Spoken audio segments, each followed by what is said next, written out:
Utah's most accurate forecast with Thomas Geboy. Weather rates certified 11 years in a row.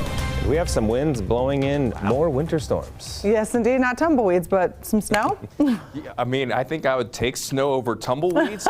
we're still going to see some showers as we go through tonight, and even along the Wasatch Front in portions of Tooele County as well. We could see some lake effect late tonight and through the early stages of tomorrow, but tonight is mainly going to be bringing freezing temperatures for most spots across the Beehive State outside of really lower elevations down in southern Utah, but we will be looking at calmer weather once we get into tomorrow afternoon. Then temperatures will eventually start to moderate as we make our way into our Friday afternoon, and then this weekend with temperatures that will be pretty close to our seasonal averages. Most of the wet weather at this point is in the easternmost half of the state, where we are tracking showers from Moab up towards Vernal. But there's still a little bit of residual moisture left over in northern Utah, and there's a batch of snow showers making their way in from southern Idaho that could find their way a little bit further to the south. But with more of a northwesterly flow, we're also going to have the chance for some lake effect, and it looks like we're seeing a little bit of shower activity that could be finding its way towards Bountiful, down towards Salt Lake City. And then as we go through tonight with the winds switching more out of the north, the chance for lake effect will continue to move its way further to the west. And by tomorrow morning, that best chance will be towards Tooele, but we'll talk more about the lake effect in just a minute. Our mountains in northern Utah, they're still seeing snow. This is the view from Solitude, and this has been a very consistent image as we've gone through tonight. And of course, as we get closer and closer to ski season, we'll take all of the snow that we can get. The winter weather advisory that does continue through 6 o'clock in the morning tomorrow. The wet weather and the snow will gradually taper as we go through the morning and through the overnight hours in northern Utah. But by the time all is said and done, we could see some spots around 10 inches of snow, and there already are a few spots that have seen more than a half a foot of snow, and we'll take all of that. Mentioning before, though, there is the chance for that lake effect, and we're seeing that kind of play out right now, especially in the eastern side of the Salt Lake Valley, where that's going to be a chance. And as we get later and later, that chance will migrate further to the west.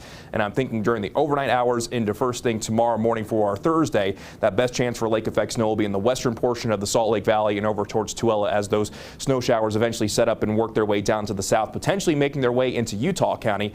And I'm mentioning all this because with the chance for some lake effect, that could lead to some issues for the early morning Thursday commute. So tomorrow, that is something that you're definitely going to want to keep in mind. And again, as mentioned, possibly seeing some of that snow down in Utah County. Now, this model might be a little bit optimistic, but it does at least show that chance, and then the chance for snow will gradually taper from the morning, and by the afternoon, all should be just about done. Let's go ahead and begin the Futurecast 11 o'clock tonight, and the bulk of the moisture definitely going to be east of I-15, still showing that chance for lake effect even during the overnight hours, with that best chance tomorrow morning stretching towards the Okers and then down into Utah County. You'll notice that high pressure, though, as we go from the morning into the afternoon, that will start to work its way in. That'll push the moisture over towards Colorado. So even if you're in Grand County, San Juan County, and Uintah County, your chance for moisture will come to an end.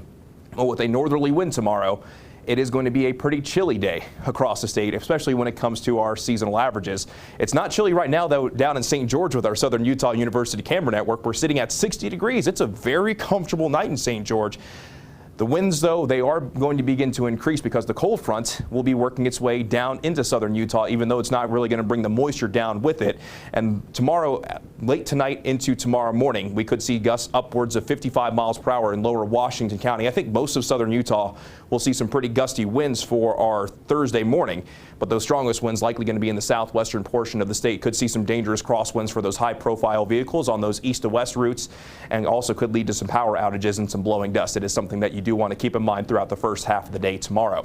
Temperatures right now sitting at 38 degrees in Salt Lake, 34 degrees in Logan, 45 degrees in Green River, 46 degrees in Moab. So the cold front really hasn't made its way down into southwestern Utah just yet, but that front will be arriving, and it's going to be pretty chilly across the board. And we do have hard freeze warnings that are now in effect for the entire Wasatch Front, as overnight lows tonight could drop as low as 25 degrees.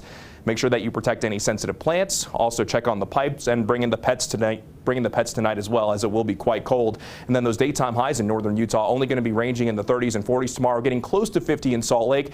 Southern Utah also feeling those cooler temperatures with only a high of 46 in Cedar City, while St. George will be in the lower 60s tomorrow. And eventually, once we see that high pressure bring us more of a southerly flow, those temperatures will begin to moderate this weekend. Mostly sunny to partly cloudy skies, and just a Chamber of Commerce weekend down in St. George with daytime highs near 70 degrees. Meanwhile, on the Wasatch Front, we hold on to that slight chance through the first half of the day.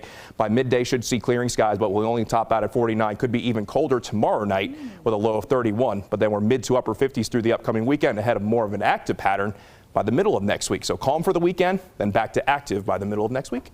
Oh, Monday. That's Halloween. That looks clear. Well, Halloween looks really good for right now. Okay, this is hopeful. This is Just hopeful. a little chilly at night, but you would expect that for this time of Okay. year. All right. Thank you so much, Thomas. Time now for a look at